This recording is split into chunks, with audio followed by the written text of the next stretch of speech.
Hey there, Mr. Young here with Chapter 1, Lesson 3. Today we're going to talk about how to do a history research project. Yay! It's good information to know, though.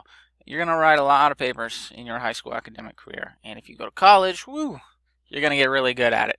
So I know this doesn't sound like a fun topic of study for the day, but it is very important. So stay focused.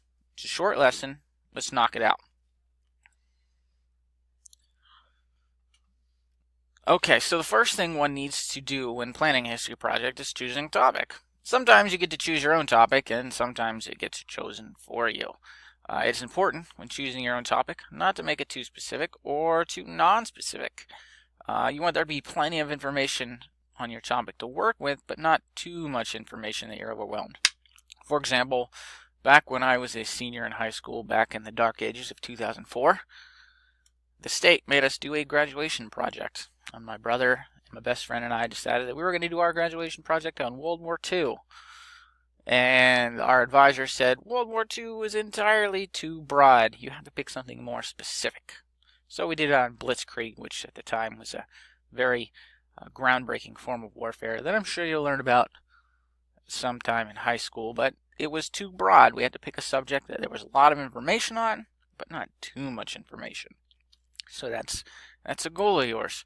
Now that you've chosen a topic, you need resources.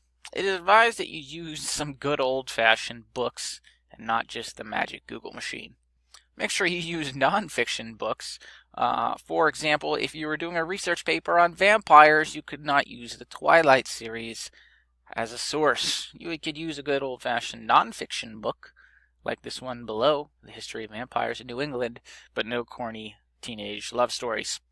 Now, we discussed in better detail in the last section about making sure the script is good, but there are things like bias and opinion that could damage the usefulness of information. We talked a little bit about bias, so keep in mind that, say, a book written by a Pittsburgh Steelers fan about the Philadelphia Eagles will probably have some bad information in it because it will probably be biased. Get my drift? Make sure you pick a good source where the author is unbiased. Now, researching the internet. Back in my day, we didn't use the internet for research projects. We used a card catalog. And if you weren't quiet in a library, a librarian came and hit you with a stick. I'm kidding, of course. By the time I was old enough to do research projects, we had the interwebs. However, it was dial-up. So slow. As such, we too needed to know the difference between a good website and a bad website. Now, you young whippersnappers have grown up with the web, so I'm pretty sure you know a shady site when you see it. Look to see, if you're doing a research project, if the article has an author. That's usually a good indicator that it's a good article.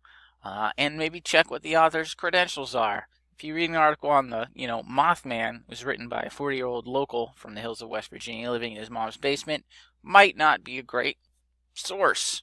What are credentials? Well, that's like your background. That's what makes you a professional in an area.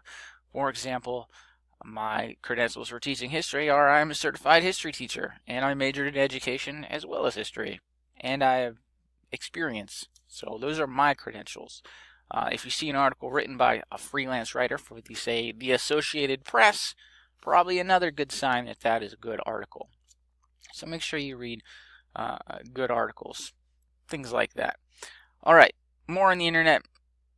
You want things from URLs like these. A .gov, for example, is a government website. The info is usually pretty trustworthy. You usually get data from the government, things like census reports, like hard data, things like that. You're not gonna, or like presidential speeches, things like that. A .edu is a school website, like say the University of Purdue, Roche College, Pitt, Penn State, places like that.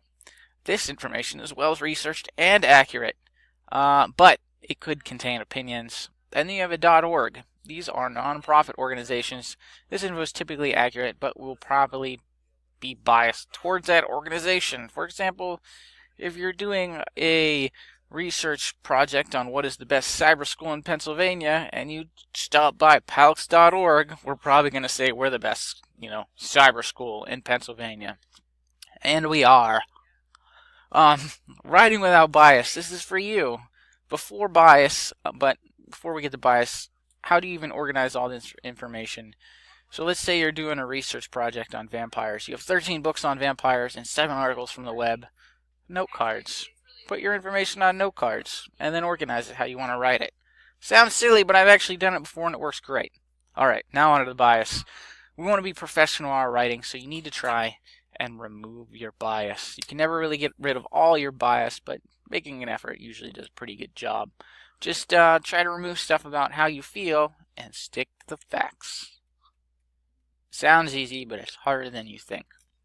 Also, be sure not to plagiarize anyone. Plagiarizing is a big problem. That's basically when you copy and paste someone else's work and say it is your own. I see it every single year. Don't do it, because then you get a 0 and you're not allowed to resubmit. So if I catch you copying and pasting stuff from Wikipedia or Google and submitting it as your own, that's an automatic 0. Don't do that. Don't do it in school. Don't do it in life. And if you are going to do a little bit of that, like say for a tiny bit, like so-and-so says, you have to be sure you put so-and-so says, not I say. So you have to cite your sources. So that's how that is. So plagiarism is bad. You get 0s. Don't copy and paste. All right. Hey, your assignment today. Nothing too crazy. Please answer the following questions. Complete sentences, please. You can do it in a Word document, the text box, or a Google Doc. Rodney is doing a research project on the Loch Ness Monster for Mr. Jan's class. He finds a pretty sweet website and copies and pastes a paragraph and drops it right into his paper. He does not cite the source. Is this plagiarism? Why or why not? Question 2, what are credentials and why do you think they are an important thing to check?